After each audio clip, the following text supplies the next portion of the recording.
top down and my iPad. And make it like nice and cute. I also hope I like the frame. I wanted to keep it a little real. Because my other frames are very clean, and of course the ones in the studio you can see my work process is very messy. I try to organize it for the video, also for my own sake, because it's kind of like a step-by-step. That crow ties work very differently. Like in terms of manufacturing crow ties, no two crow ties are going to be the same. Time, energy, and work-wise, it's always just tied to the design. Thrift all of my ties. I have a couple ties that I'm not sure are thrifted because they were gifted to me, but that's also, again, secondhand. Again, textile, I try to stay as secondhand as it's just feasibly possible. There's not really a reason why you would need to buy anything new for such a project. I like to go on Mercari a lot. I like to go on Bayi, Vinted, eBay Kleinanzeigen, Depop too, but less so. Facebook Marketplace is also great, but I use it less. I also find a lot of stuff on Instagram, on stories randomly, which is not very helpful. Thrifting online, that's my addresses. If I'm thrifting in real life, it's flea markets mostly, but I will look for supplies probably anywhere I go. Looking at toys, I like looking at trinkets and tchotchkes. I like maximalist vibes and a bit of goth, be a bit gnarly or morbid stuff. I also like, I'm very materialistic. I just like things. And I feel like by what art I make on these, you could tell.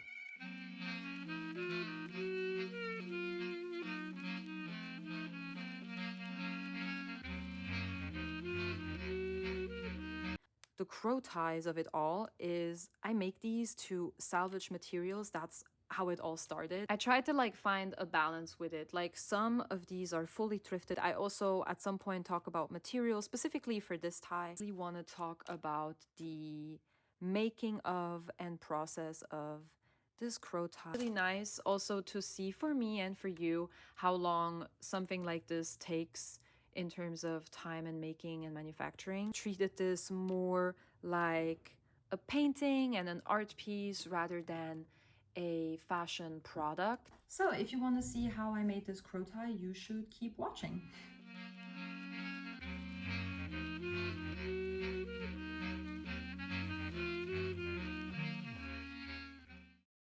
Hello, I think I like this frame. Welcome to my studio where me and other seamstresses and artists work together. So hey, welcome to the studio.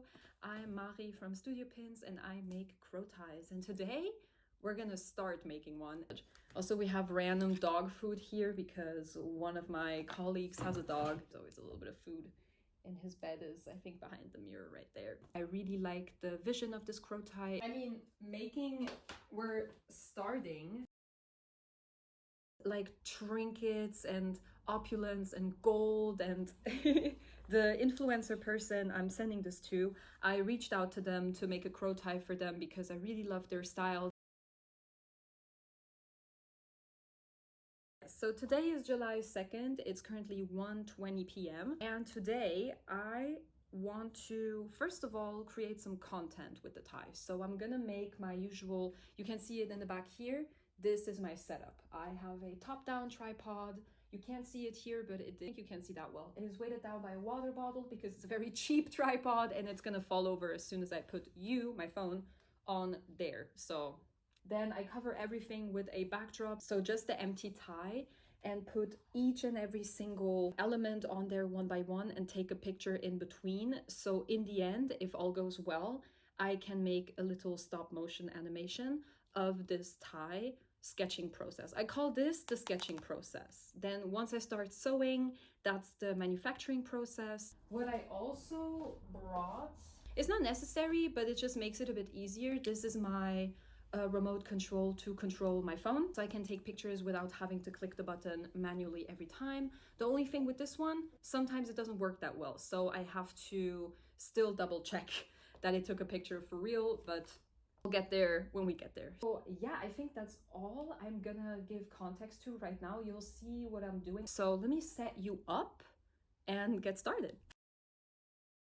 The only thing I don't like is that there's not enough space down here because there will be like the caption section is always like right here. So I have to kind of tweak that around a little bit in here, and here's all the fabric scraps I'm gonna use. And I'm gonna have to make sure that I don't put anything in frame. What I'm doing outside of frame right now is I'm creasing my fabric like this. I'm just creasing it and it holds its shape. I'm just gonna place them behind this crease that I just told you. The crease just serves for me as a guide to not put anything in the frame, because it's happened before where something has found its way into the frame and it wasn't supposed to be there. So we're trying to avoid that. But since we're doing stop motion with pictures, I can always Photoshop everything out, but I would like to keep that type of work to a minimum for post, because stop motion videos are enough work as is. The light is a bit subject to change because of the street I'm on, so I am in a time crunch. So let's stop yapping and let's get into it.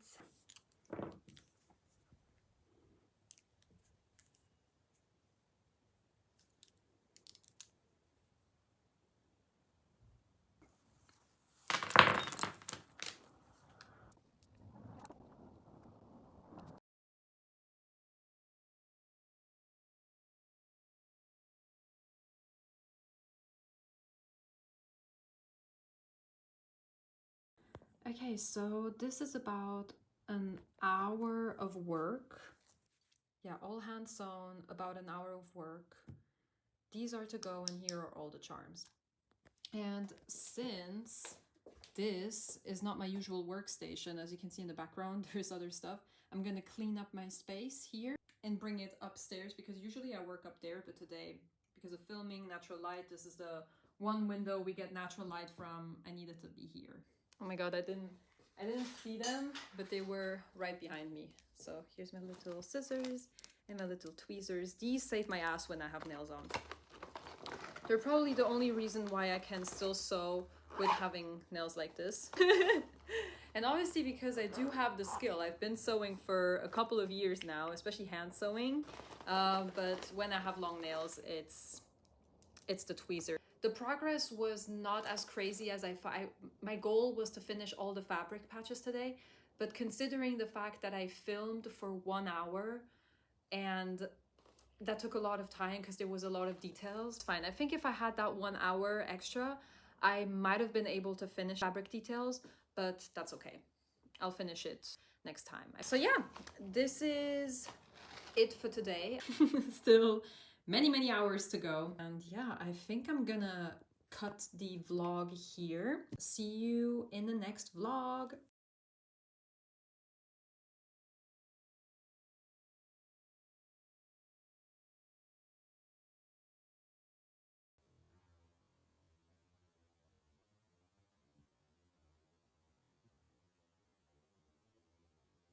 Day 2 of the crow tie making process vlog.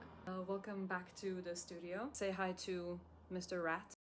I don't know how I will have edited this, but so far I have finished this much on the tie. I had to stop because I ran out of thread. This is not my thread. This is from my studio colleague, and I just took some. Do share pretty much everything here. If it's stuff like thread, if it's other supplies, you have to ask. But if it's like thread, which you're literally resting on a bobbin of thread right now, like that's a material that's abundant here, so we can just share, which is really nice. Really lucky. And I'm really lucky that I found these 2 shades that, in my opinion, work perfectly for the color story of this tie. I ran out of these colors and I didn't want to introduce a new color, so I waited until I came back to the studio, which is today.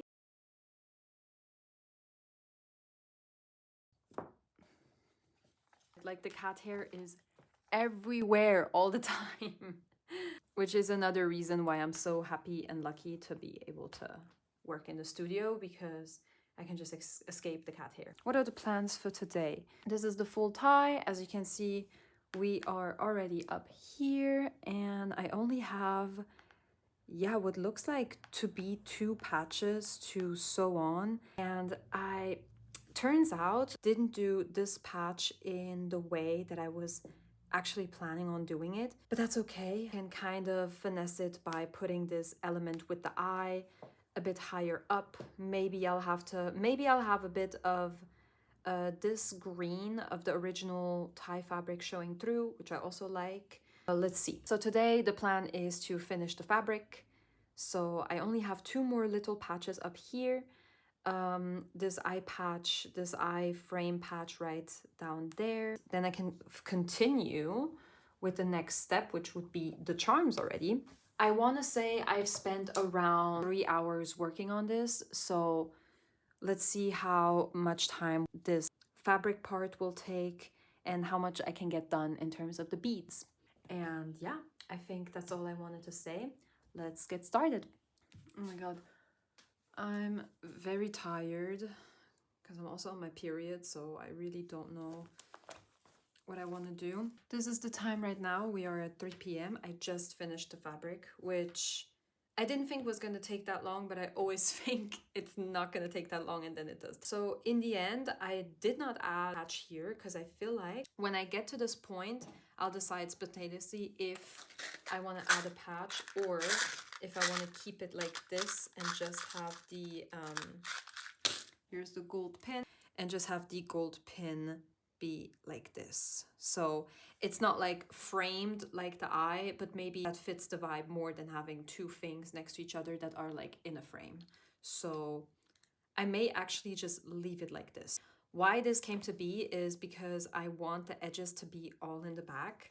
When I started this tie, I was not doing that, as you can see right here, which caused this kind of messy edge that I'm not that big of a fan of. Actually, I am contemplating going back in and sewing all around the edge like here, but then the risk is that it's just gonna ripple like this, so I would rather keep it a bit messy. And I also wanted to point out that this is, I don't know if it's Vivienne Westwood, because it does have this one, but I don't think it's Vivienne Westwood because it doesn't have the full logo.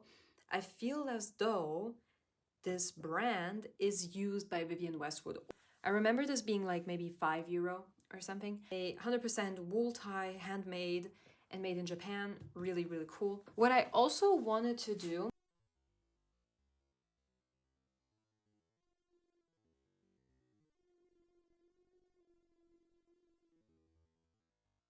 talk about the materials I used for this tie specifically. So let's go to a picture with just the fabric scraps. Okay, ignore this. So the base tie is thrifted in Japan. It's made in Japan, but I thrifted it in a thrift store in Koshigaya, I'm pretty sure. I was working in a kindergarten last year for a uni-related report, and I was just exploring the area where I was living. And in that area, there were small and big, pretty randomly scattered thrift shops. I just would go to all of them and see what they had. And they had really, really good stuff. Like one of them, which I got the tie from, had an entire manga and anime section. It had an entire vintage and secondhand gachapon section and toy section, and of course clothes and accessories and a lot of ties in great condition, might I add. So like this tie must have been quite pricey if it's completely handmade and out of wool. The fabrics, these like lacy things, whether it be this one or this one or this one is different, but these 3 types I got at a shop called Action for less than €2 each. So not secondhand, but very good deal. I love Action for almost pretty much everything, honestly. As I always say, I try to stay as sustainable as possible, but every once in a while, like for these, I get weak in the knees, you know? On the topic of lace, this is vintage lace I found randomly at a flea market. I don't remember exactly where, or if it was just one of my fabric scraps, but this is for sure secondhand. Then we got every fabric that you see except for this square one is secondhand. This stripy one and this gray one was an old baby like children's t-shirt. I always go into the children's section, especially in Japan, because children's clothes are really, really cute there. Really cheap, and the fabric and like the condition is probably really nice because children grow out of their things quite fast. And I just get some basic fabrics from there to repurpose. This gingham one I got at a arts and crafts store that was specialized in sewing, also in Japan, and it was in clearance, and I think it must have been like under €5, I feel like, for 1 meter by 1 meter. So that's the fabrics. Let's go over to the charms. Let's start from the top. So the buttons. The buttons are not secondhand. These ones are from Action once again. This is from that same sewing specialized arts and crafts store. These are made for doll clothes, actually. They're really, really, really tiny buttons. I got in Bulgaria, you can't see them, but they're spikes. Also in a very small shop that I randomly found on Google Maps. This one, the bow, I got in a bead shop that is a chain in Japan. This chess piece I got at a vintage shop in Shimokitazawa in Japan. I got at Daiso. They're felt patches, so they're really nice because they're quite like they're raised and they're thick, but you can sew through them like regular fabric. The pearls, the golden ones, I got at the same shop where I got these bows at, so a chain. And these pearls right here, I don't know because my aunt gifted them to me. So I will assume probably something like Action. These teeth I got ages and ages and ages, like probably 6 to 7 years ago, I want to say, where I was making my own jewelry and I was ordering stuff on AliExpress. So these are still a relic from that time and I am using them all up. Pearls I got in that same bead shop in Japan, together with this key charm. Then spike, here's another bow. I've already explained. The pearls I've already explained. These roses I got at the same shop I got the chess piece at. These bows I'm not entirely sure, if I'm gonna be honest. I think I got them in Bulgaria at that small business. Action. This is from a old bracelet. I found a lady on Vinted that was selling a ton of jewelry and she had bracelets that had very chunky charms that were girly. So heels, makeup, bags, handbags, stuff like that. And I think I got 5 bracelets from her. I must have paid like $15 in total, like with the buyer protection and everything. I took them all apart. I kept the chains and I separated the charms from the chains, and I use the charms for stuff like this. This mirror I got at a leather working shop in Japan in the fabric district. Not sustainable, but at least a small business. I went there a couple times during my time there because I wanted to stock up on some charms, and they had the specific jump rings I like to use to make these ties into bag charms. In terms of bead pricing, I want to say these were less than 50 cents each. Then these eyes I got at the same Bulgarian shop. Over here, which you can't see, here are 2 spikes. Spikes are from AliExpress. I have never found secondhand spikes. What I have found is studs, but I prefer spikes because studs have the pointy backs that you have to bend.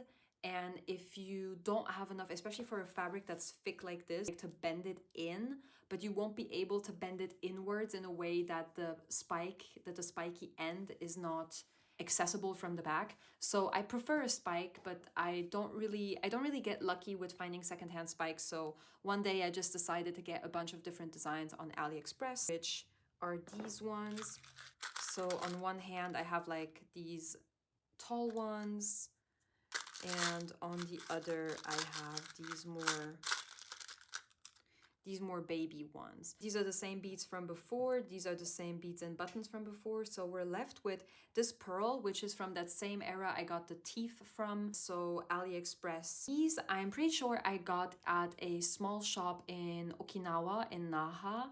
So again, not sustainable, but at least a small business. Like this tie actually has a lot of materials that are not sustainable and secondhand. But for this, the price would not be justified in the sourcing of the material, but rather how detailed and intricate all of the stitching. This is just the base layer. Already took like 3 hours. I still need another 2, maybe even 3 to 4 hours to finish the beadwork, which is also why I wanna start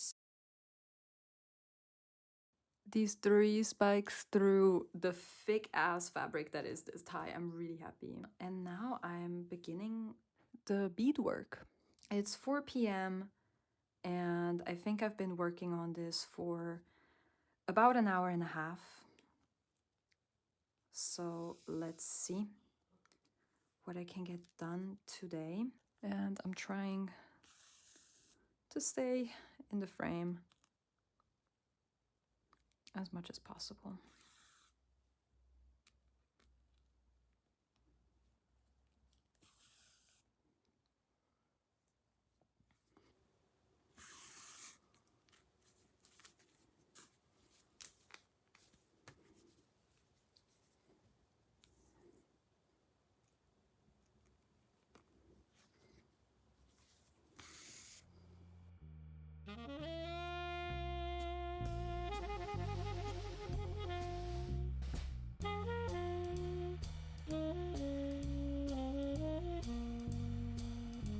Maybe I'm being cocky. I'm actually like almost confident I can finish it today. I've been here since 12:30 and it's 4 now, so that's 4 hours. I was working on another commission before I started working on this.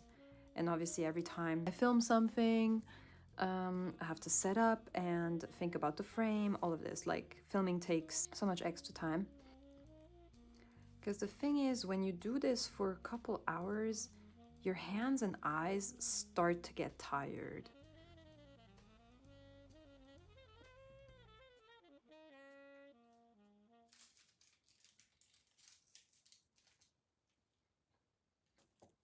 This is what we're working with so far. I'm actually really stoked on how this is turning out. I definitely underestimated how much time the fabric part of this was gonna take. This is my first patchwork tie that is this intricate. Like my ties are always hand stitched, but very, very violently underestimated how much stitching I was gonna be doing for this. But I kind of liked it. I kind of enjoyed getting all of the patches on there. I would say I would rather hand stitch than do the safety pin maneuver all over, like do 1,000 safety pins on one tie for sure, because I have made a tie in the past that took so many hours, and I am actually quite sad that I sold it. I mean, it's great that it's sold, but I'm quite sad that I sold it without having more time to shoot with it, borrow it for a shoot or something. Beneath each other, so I could obviously sew it down here, but I can also tuck it under the button so it looks more seamless. And I place the second stitch under the button. And since you can still lift up the button a little bit, you can still see what you're doing. And it just makes arrangements like these a bit more seamless, I feel like. When there's a cluster like this, I go all in one swoop. So it's important to have a fairly long, not too long, but a fairly long piece of thread so you can get all the beads in that you need to get in one section. So for beads like this, I place one stitch, I take the bead, plop it on the needle, and then I place a second stitch under the bead, and then it just puts itself in place, which is always really satisfying to watch. And then we have a second bead right next to it, the bigger one, same thing, still the same thread, no breaks, no knots, just one continuous process. And there we go. And that's the beads installed. I also do it to myself. Like I get nails, even though I know I have to sew. It's on me, but it's completely doable. Maybe this video will serve as a bit of a ha, told you moment to people that always ask people with long nails, how do you wipe your ass? It's like, what? Okay, so I accidentally wrapped the heel in the thread, and In those cases, I just use my needle as a little tool to get it out. In certain cases, you have to take care of the tension of your thread, otherwise your charm is gonna flip upwards. Like with this one feels a bit too lightweight, so I can't tug on the thread too much, otherwise it'll just flip upwards. And what you can obviously do in the case of a bow like this, loop it through the little bow. I don't know if I'll be able to show it, but I can loop it through here, and I can just place another stitch right here, so this bow does not flip upwards and it stays in place more. To kind of hide the stitch, I place it underneath the bow, and there we go. Now it doesn't flip upwards, and the wearer can move and whatever, and the charms stay in place. And then I'm almost done with this area. That's why I'm like, I think I can get it done today if I just lock in. But I also am noticing that I'm getting tired, so I don't know if I really want to get it done today, you know. I'm also on my period. I should be laying down and not standing for 20 minutes sewing.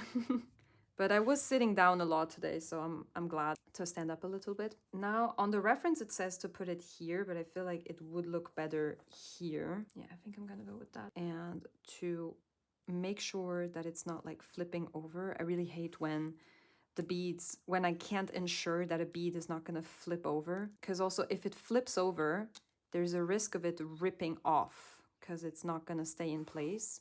But like this is one extra stitch, and you can barely see the thread, and there's no chance of this flipping over. Yeah, that's this little area done. We're putting our final little knot, and then I can move over to this little safety pin over here. Maybe I'll skip it for now because I'm not yet sure what I want to do. I actually am not done with this area. I need to put a bow here, and because this little high heel tends to flip over, I added one more stitch around the heel here, which also you can barely see, but is going to ensure a little bit of extra stability for that charm.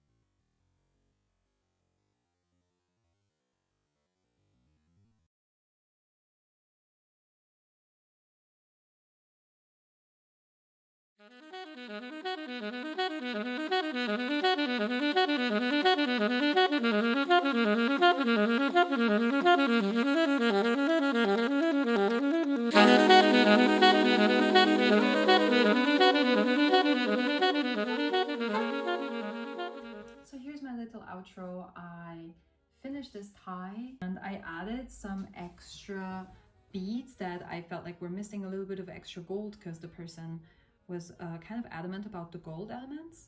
And I added some stitching and a little bit of detail, fixed especially this area down here that I left open because I did this patch in a different way that I was originally planning. But after all, I feel like it looks really nice. I'm really happy and satisfied with this.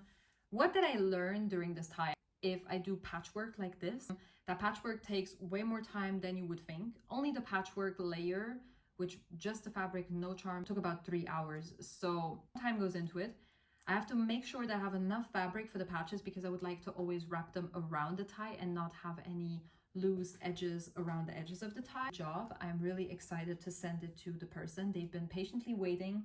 I've been kind of holding off sending it out because I wanted to share it to the YouTube video, and it's gonna be on its way, and then we'll just wait and see. I think that is all I wanted to say about the process. I've already yapped a lot in this video because I've been doing this for a while now, so I have a little arsenal of tips and tricks and information that I feel like I want to share. This is bad business for me to say.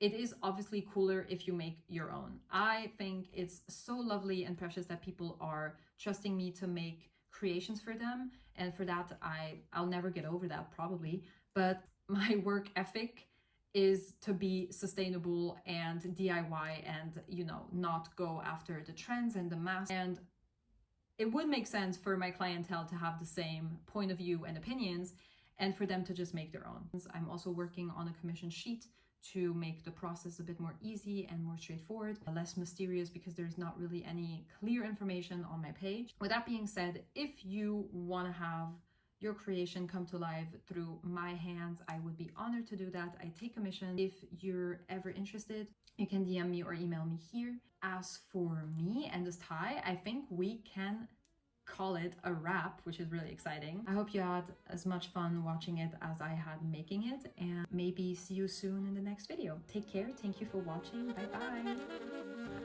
bye.